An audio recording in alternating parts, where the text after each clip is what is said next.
you will do Venice Waltz. And your festival will be Dia de los Muertos, Mexico. Ang reaction ko doon, nung nakita ko, Dia de los Muertos, sabi ko, huh? Ano yun?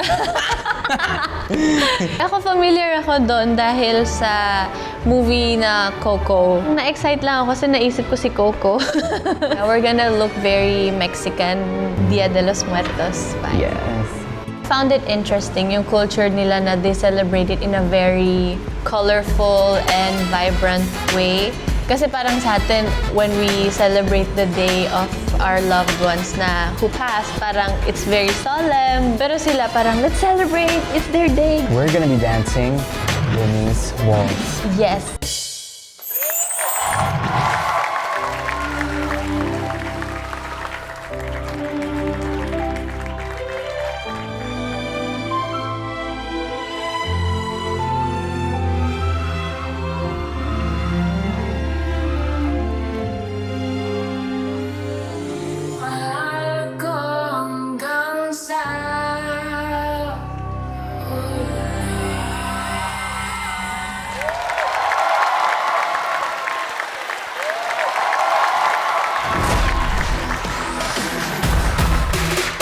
Gracias por ese baile. Thank you for that dance.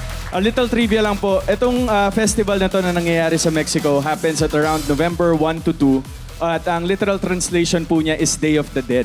So technically, this is the way how Mexicans celebrate their All Souls Day and All Saints Day during that day. Tanungin na natin, Coach Jay.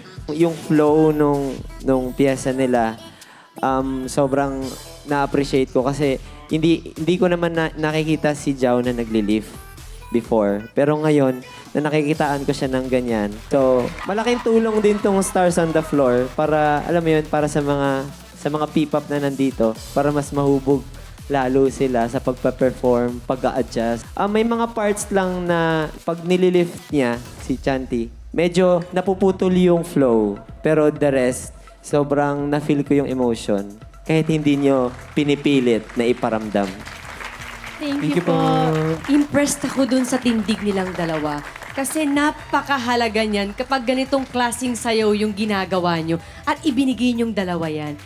Parang nung pinapanood ko kayo, parang yung sinabi ko sa sarili ko, ay, parang me time.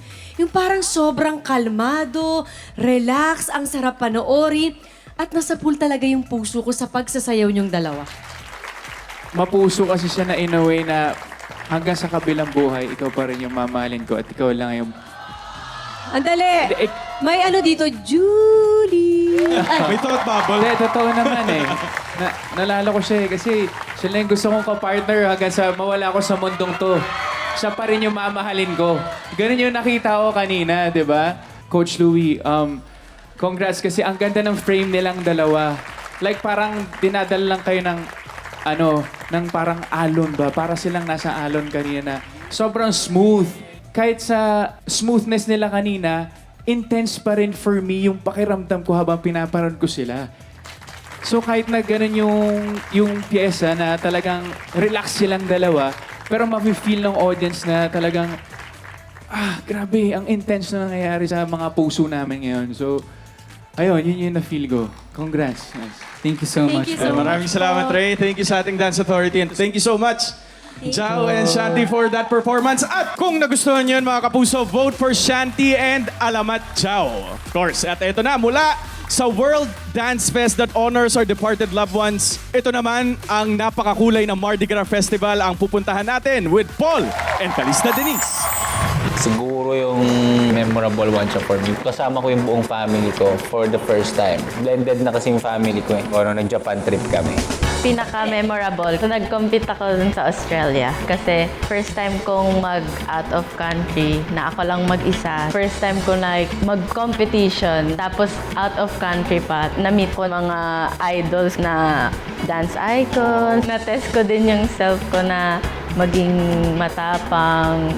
Ang napunta sa amin ay Mardi Gras. Bagay siya sa dance style namin na jazz.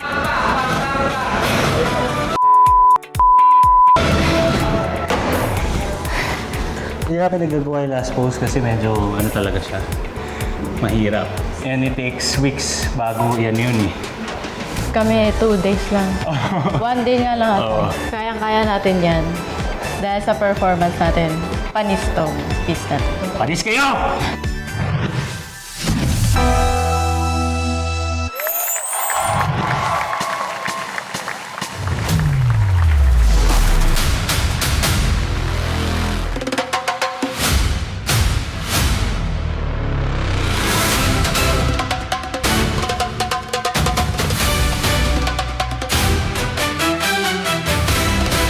Once you go, there was never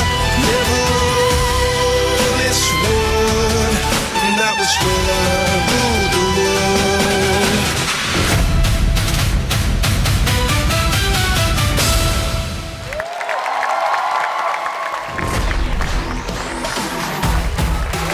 Grabing pasabog ang pinakita ni Paul and Calista Denise, mga kapuso, na Jazz and Mardi Gras collaboration. Grabe, Dance Authority, paano ba? Yan. Umpisa pa lang, alam ko intense na eh.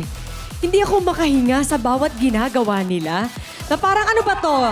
Finals na ba? Ang hirap ng mga ginawa nyo, pero ako yung natatakot, baka mahulog, baka... Pero wala naman. So, grabe yung effort na ginawa nyo ngayong gabi na to.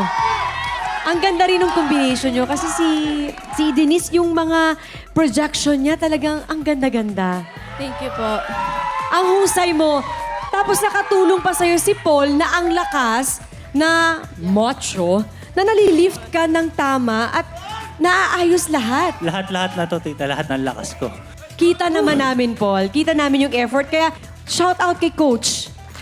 Yes, Coach Jim Lloyd. Eto na. Mic drop na naman. drop. Oh. Simula nun umpisa, hanggang dito sa baba, hindi natapos yung pag-execute nyo ng mga pasabog na liftings. Mahirap yun kasi Paul, medyo maluwang yung suit mo eh. Pwedeng sumabit dyan si Denise pero na-execute na maganda. Ibig sabihin, yung precision and timing you both dito sa performance is on point. Jazz, hindi mo forte, tama ba, brother? Yes, kuya. Pero nai-inlove na ako sa Oh, jazz. di ba? Kasi nakita ko kanina. Sa jazz. Sa Jazz. easy. Coach Jay. Pag nagbabasketball kasi, minsan, kahit sobrang galing mo ng magbasketball, may araw talaga na ayaw pumasok ng bola. Yes. No? So, etong ginawa nila ngayon, sabihin natin, sa 3 run kada rehearsal nyo, yung run na to, ito yung talagang kahit anong tira nyo, pumapasok yung bola. Yes. So, baga, umaapoy na. Thank you, Thank you Coach. po. Thank you. Good job. Maraming salamat sa ating Dance Authority. Thank you, Coach Jay. And mga kapuso, vote for Paul and Calista Denise by following the instructions. And ang ating last stop sa ating itinerary, ang makulay na Holy Festival ng India. Ihahatid sa atin yan ni na Jasmine and First One Joker when we return dito sa Stars on the Floor!